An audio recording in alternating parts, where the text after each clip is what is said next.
I'm starting off with a lesson here about paintbrushes. There's really, it's not more or less essentials. It's more of what you feel comfortable with. First of all, don't go out and go buy yourself a $25 paintbrush. Start off with the dollar store paintbrushes. And this is why. Don't get all out of whack. This isn't, I'm not telling you not get good things. That's not it. It's what you're comfortable with. If you start off with the dollar store, you'll feel less guilty about not using that paintbrush or disliking it, period. It might be a paintbrush that every stroke that you do, it just, oops, it's not what you want. So don't start off with those super expensive brushes. You don't need a super expensive paintbrush to paint. Start off with the dollar store ones. Find out which ones feel good when you're painting with them. I think that your essentials will be what it is that you want to paint. If you're painting landscapes, you might really love the fan. And this is a paintbrush that is so versatile. It's you could make trees, clouds. I really haven't achieved clouds to my how can I say it? I really don't think that my clouds look like real clouds yet. I'm not a professional painter, so you practice. That's what we do. We practice, we try, we do things that to understand and to get accustomed to our tools. So this is the fan. I like it because I could make trees, different types of. I'll show you right now. I'm going to use blue and show you what the fan brush can do. But these are more or less the tools that I really like. I love the toothbrush. And it sounds real funny, but yeah, you could do little stipples. You could make an area of part of your image darker, lighter, just by stippling. And this makes perfect, the toothbrush makes perfect stipples. Of course, you get pretty filthy, but hey, we're painters, so who cares? Stipple. Then the big round brush. And this could be also, you could get just a regular old, the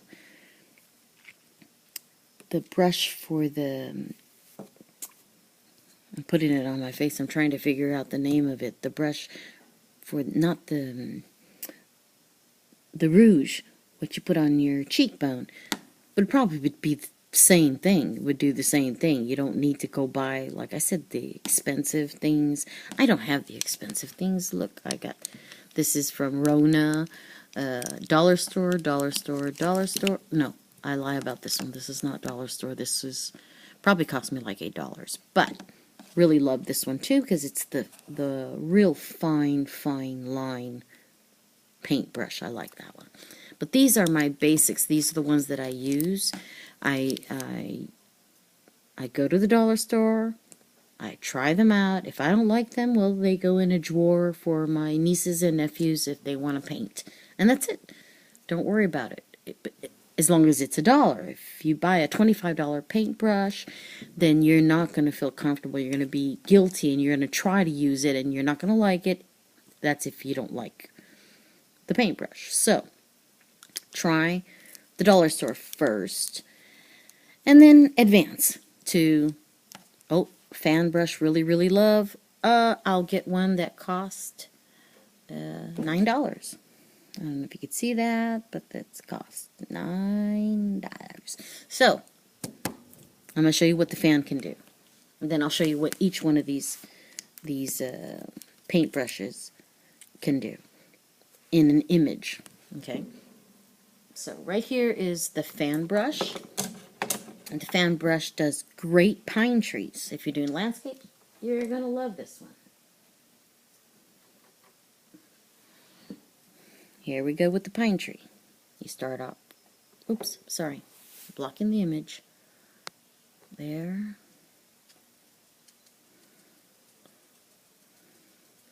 You go back and forth, and at the top.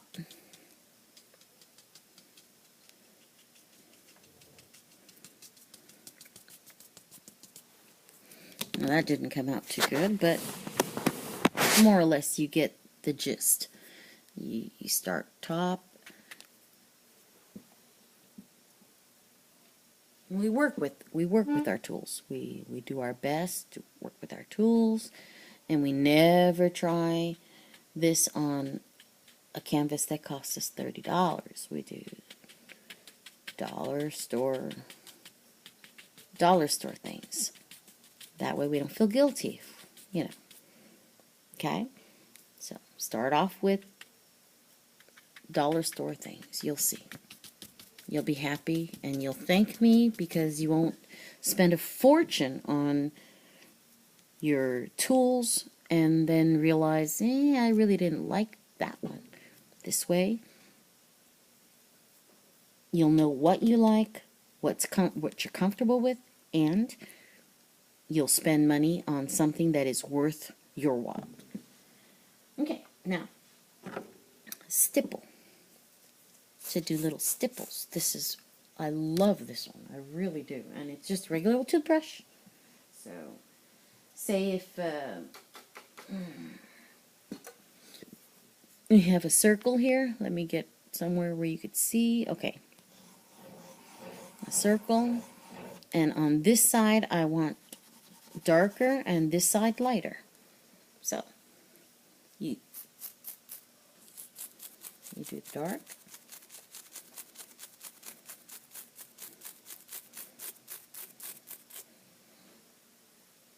And then you go ahead and go with making your image. And you see how the shading works. The stippling is on the dark side and the sun's coming from here. And the light is there. So that's for toothbrush. That's pretty neat. This one it's a long, I'm not too keen on it. I use it a little bit, but not as much as I use this one, the fan brush, and that very, very thin brush. The thin brush does, I really like it. It does all my outlines. If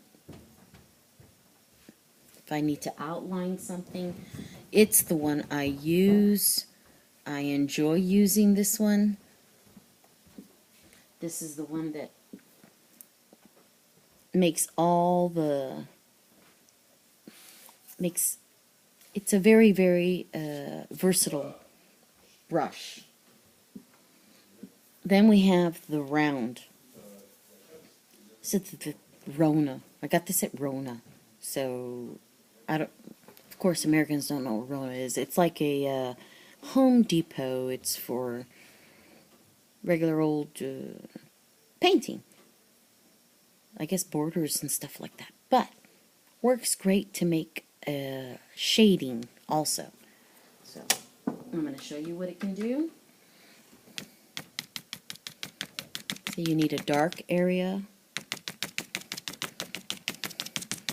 And you do the dark area.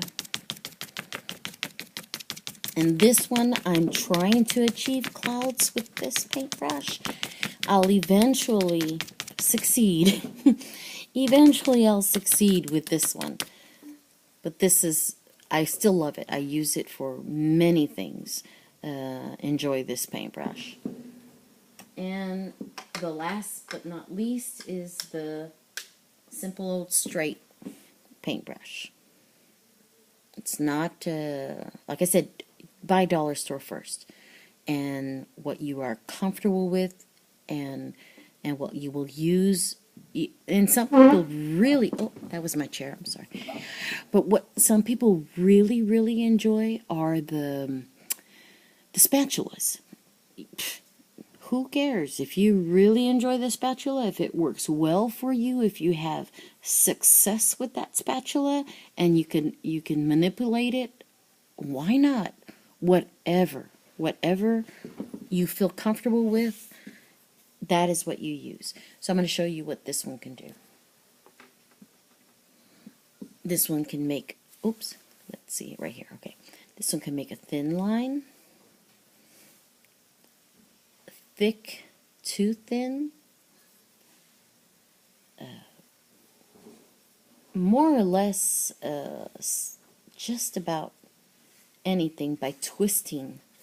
You turn and twist, turn and twist. Use different techniques with your paintbrushes. Find out what's comfortable.